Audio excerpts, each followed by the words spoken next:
just a lot. It's a whole mood. It's a whole mood. It is.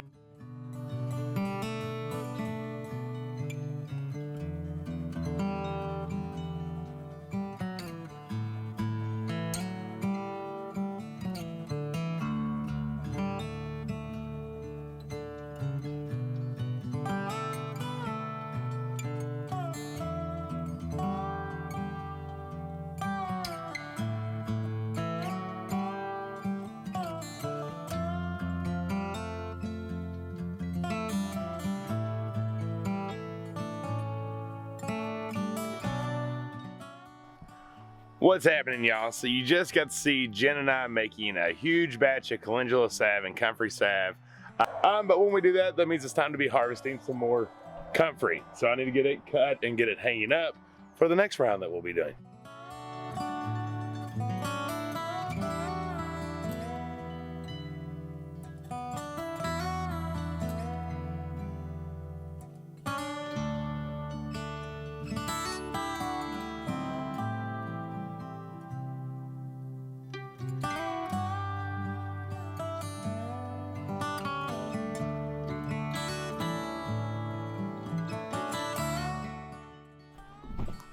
All right, got 3 bundles taped up, so we'll get them hanging inside. And you can see I cut the thing pretty bare. Comfrey is quick to grow back. So don't fear about cutting it too much. I try to go for the old big leaves first. Try to leave some of the younger, fresh leaves to grow. But basically you can trim it all the way down to the stems and not have a single leaf showing anywhere, and it's gonna grow back just fine. That's the great thing about comfrey. Y'all, look at these Mexican sunflowers. They're so friggin' pretty. Look at this one. It was one of the first ones we got in here, and it is bushing and getting huge. It's all the way almost to the top of the porch. And the flowers are getting bigger, and they're getting prettier, and I just friggin' love it. So I am on my way to do some grocery shopping. So we don't have huge harvest right now. It's still fairly early, but we've had a couple things, and we're gonna make some dinner out of it because it's so small, you want to go ahead and use them, or you'll probably end up wasting them. So those first little harvests, here's your recipe stuff.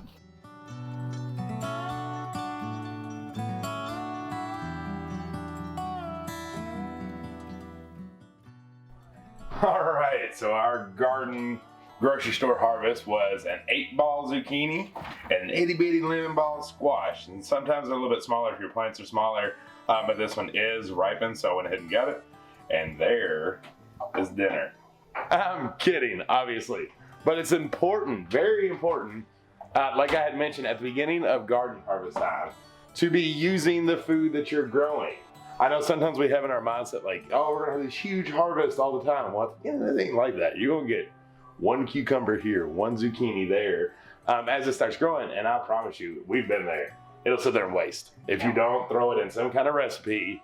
And so that's what we're showing you today, and it's gonna be a super simple recipe. Very simple, very easy, and can be done right from your garden. We're gonna use homegrown chicken, but you don't have to. That can be from the store, but ours is, and yeah, it's gonna be real easy. That's right, and that's the whole purpose we're doing all this, is to be able to eat what we're growing and not buy it. So that's what we're doing today. Okay, so this is gonna be a 1-pan meal. I've already sprayed my pan. We're gonna use our chicken. This is the one that we had to skin and cut up. So it's breast, drumsticks, and thighs, I think. Yeah. So we're going to put that down in our pan. We're going to put Old Bay seasoning on top, and then we'll go from there. Get the good value. I would like to eat the breast. I like the breast. There's 2 breasts. Are you gonna eat both of them?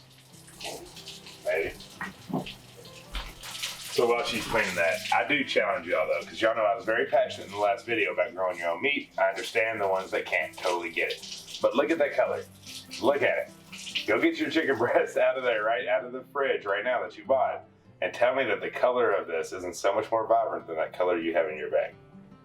Just an observation.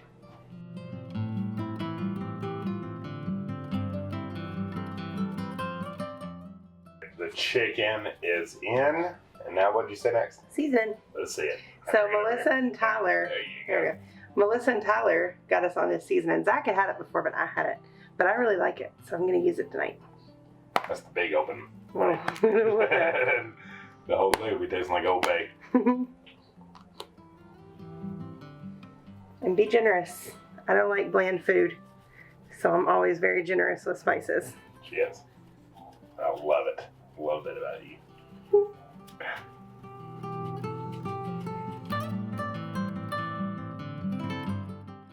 So as you mentioned, our pot is like mixed with bone in, bone out, breast, wings, all the things.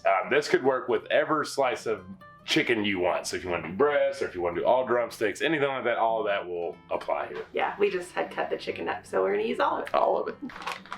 All right, what's next? Next is our onion. Gotta cut it. Give me that onion.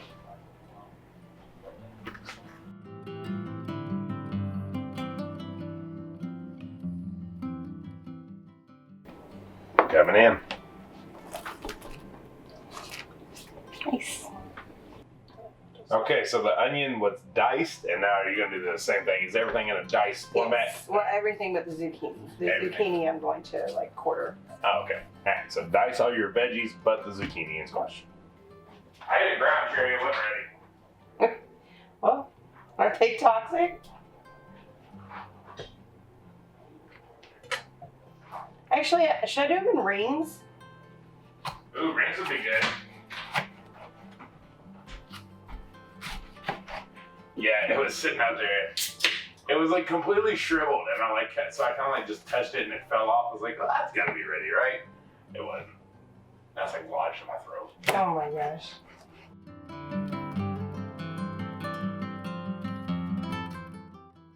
Alright, so we said dice everything, then she's over here cutting long strips. Change my mind. A lot of strips of peppers. So you know what? Let's do this.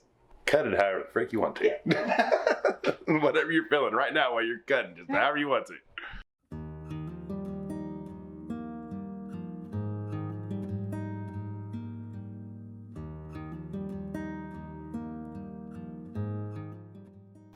Alright, everybody is in the boat, so she has decided not to use the yellow squash since that zucchini filled it up pretty good. Next, we're going to put in a can of fire roasted Rotel tomatoes. Which, if you've never had the fire roasted version, is the best. So Yes. I would highly suggest when you like can any kind of salsa stuff, you fire roast your peppers and then can them because it is so tasty. Yeah, and obviously our garden tomatoes are not ready quite yet, so that's why we're using this. Or our peppers. All right, what's next? Next, we're going to use feta cheese. We love feta cheese. It's a little bit better for you, and it's just got a really good taste to it. So you don't want to do too much because feta is a whole lot. Like, it's just a lot. It's a whole mood. It's a whole mood. It is. You definitely got to be in the mood for feta, and too much is too much. Yeah. I think that's good. It's good. All right, so we're going to wait on the other cheese, right? Yes. Until we're closer to done. Isn't that pretty though? It looks like just a fun summer plate right there. Beautiful. And honestly, I've never put all these things together before, but I know that we like them all. And like you said, we're trying to use our garden food as it comes in. So I think it's going to be really good. All right, so oven at 375, and we're going to test it out for about an hour. So we'll check it in an hour because it is a thick pot of a bunch of stuff, and you got chicken in there. So 375 for 1 hour. Yep. Let's make it happen right. What'd you bring?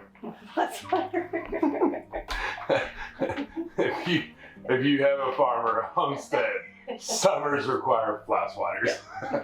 All right, is dinner ready, babe? Hopefully. All right, let's check. You gonna have any kind of oven mitt? I need one. All right, let's see that beautiful goodness, babe. Okay. Oh my goodness, that looks good. Yummy.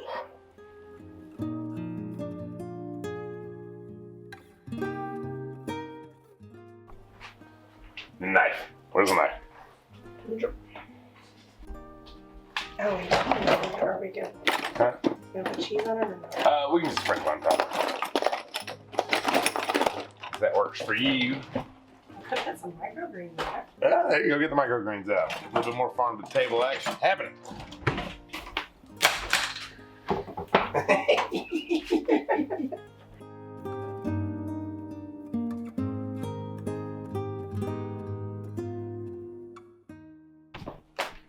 All right, the plates are made. So Jen went chicken breast. I might have cut her up a little too much there. But then we have our veggies and then our microgreens that we've been growing literally right there. So that's awesome. This is our farm to table harvest. It's our chicken, our zucchini, our microgreens. The only thing was the peppers and the Rotel basically and the Feta. But other than that, this is 100%, not 100%. This is from our farm and we are excited to grub this stuff. So because our table looks like this, we're eating here. Also, no, the kids are not here. Yeah. They have actually been at my mom's for a few days, so that's been really nice. We've kind of had like a staycation, just the two of us. Yeah, and we're actually going to be doing that after dinner here because we want to review this. It was like a whole Father's Day thing, like an unintentional, intentional Father's Day thing that kind of worked out because this weekend we're going somewhere and it's going to be a lot of fun. But before we get into that, let's taste this action. So I did sriracha and Polynesian sauce on mine because I was feeling a spicy cake. I'm going to jump right to eat. Mine's steaming, so I'm scared. That is so good. So I threw a little Italian on mine just because I love Italian with chicken, but very little. The flavors of everything, so let's try some of this veggie. Really good. Get a little of the microgreens in there. A little too much sriracha. But no. Man, them veggies are pumped with flavor, babe. No, they're good. I think it mixed with the peppers and the onions and that Rotel and Feta gives it just an amazing kick. It's so fresh and summery too. Yeah, it's pretty fantastic. So, stand by real quick. Oh, and fresh chicken, right? Like homegrown. This was alive 3 days ago. So good. We'll be right back. Dinner was absolutely fantastic. Jen, thank you for another amazing meal. It was so good. I hope you all make it. You will not regret it. Who doesn't love a one-pot pan, right? Just throwing it all in a pot, putting it in the oven, easy cleanup, delicious dinner. So that was fantastic. Go make that right now. But wait a minute, we have something to talk about. So, if you're watching this well after the day we posted it, this weekend is Father's Day. So Father's Day 2021 is fast upon us. And I wanted to talk about it a little bit because I don't know if we'll get a video out this weekend because it's going to be very much a family weekend. We're going to be spending a lot of time together and we will probably shoot what we're doing. However, I won't be able to get this message out. So to me, Father's Day is an extremely not important day. What? Right? Like that doesn't sound right. Why would a father that has dads and that is a dad not think that Father's Day is not that important of a day? Well, I think things differently sometimes. I like to think differently in a lot of aspects of life. And one of that is celebrating a parent, a grandparent, a sibling, a child on one day. I don't like it, but I get it. My best feeling in the world is knowing that my children, mine and Jen's children, love me every day as much as I love them. And when it comes down to celebrating a day to give extra loves, we don't need that because every day we give extra loves. I do, however, feel it's an important day to talk about fathers. Not to necessarily celebrate one father or this and that and give an extra lovings. And we're going to do that. We're going to have fun together. But I do like at any chance to talk about fatherhood and being a dad and what I see as life as a dad. One of the biggest things from that is, and listen to this, write this down if you need to write this down, but it's something that I've been thinking about a lot lately. And it's, a lot of the reason we do what we do and the reason I work as hard as I do around here on the farm, around on my 40-hour job, and just in life in general. I don't want to tell my children how to live. I want to live and have them watch to see how it's done correctly. Soak that in for a minute. Are you telling your kids a way to live that you're not living? Because if you are, how are they going to do anything different if they're not seeing it with their own two eyes? I want to create a life that's a life that they value, appreciate, and see as a good life and the right life. And I don't mean being a farmer. I don't expect my kids to be farmers. Right now they both want to be, and I love that. I love that right now they both want to be farmers. About this time in my life, I wanted to be a pro NFL football player. That didn't happen either. So I'm not expecting them both to be farmers. I would be very grateful if they were, but I'm going to be proud of them no matter what they decide to do. What I mean by living is living with love, with God, and with family. So I want them to see a good marriage. I want them to see a mom and a dad full of love, full of worship, and full of friendship. So when our day-to-days are happening, stuff that you all always don't see on camera, you know, we're doing chores together, we're cleaning together, no one has a job, we're doing it all together, and while we're doing it, we're jamming music, and we'll take dance breaks with each other, with the kids, we laugh, we do these chores without a pain within our marriage. It's not like, it's not a chore. It's part of our day. It's part of our daily routine that our kids get to watch us live, laugh, and love. Seen that on a few walls, haven't we? And so that's what I mean by I want them to see the life to live rather than me telling them what and how to live their life. I also want them to see the side of hard work. I want them to understand it. I want them to appreciate it. I want them to know that what they have didn't come just because. It came with sacrifice. And that sacrifice was weighing that teeter line of working too much and not enough with the kids, and vice versa. My biggest goal is to spend as much time with my children and my wife as absolutely possible. Sometimes we have to buckle down and get some work done. However, that's always a learning opportunity for our children to see, to witness, and to understand. So while I'm in the garden, usually the kids are around. Sometimes they're not. Sometimes it's too hot and they don't feel like it, or they're in the pool. But while they're there with me, I'm talking about weeding the garden. I'm connecting it to the very dad-esque way of doing things, and connecting to weeding the garden of your life, and not just weeding the garden that we're physically doing right now, or whatever it is with our animals, and taking care of the babies that are coming out, our goat kids, and connecting that to them and connecting that to life in general, because this is where I find God, and so I like to share that back to my children in hopes that maybe they're connecting that as well. So I don't want to ramble on too long about fathers and the Father's Day. All I know is I am the happiest man in the world. I have the two greatest kids that anyone could ever ask for. I have a wife that I know loves me to the bottom of her heart, and right back to her for me. And this weekend is going to be a weekend just like any other, because we know and we want to show our kids how to live.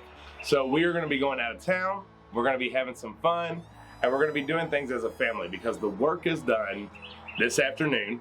It's just maintaining, and we're going to go get a little wild. So I want to get wild with the kids. I want to have fun with the kids. I want to do all the stuff with the kids and Jen and have a blast in life. But until then, because like Jen had mentioned, we're on a staycation. So I want to give a toast to all you fathers and mothers out there, because it's okay. You might already had your day, but like I said, every day is our day. That we get to wake up, we get to breathe, and we get to see our beautiful kids and have that enjoyment of our life. So here's to you, here's to us. Cheers, y'all. Have an awesome Father's Day weekend. I hope you spend it with love and laughter, and you live. Let those children see how to live. Until the next one, y'all. Bye.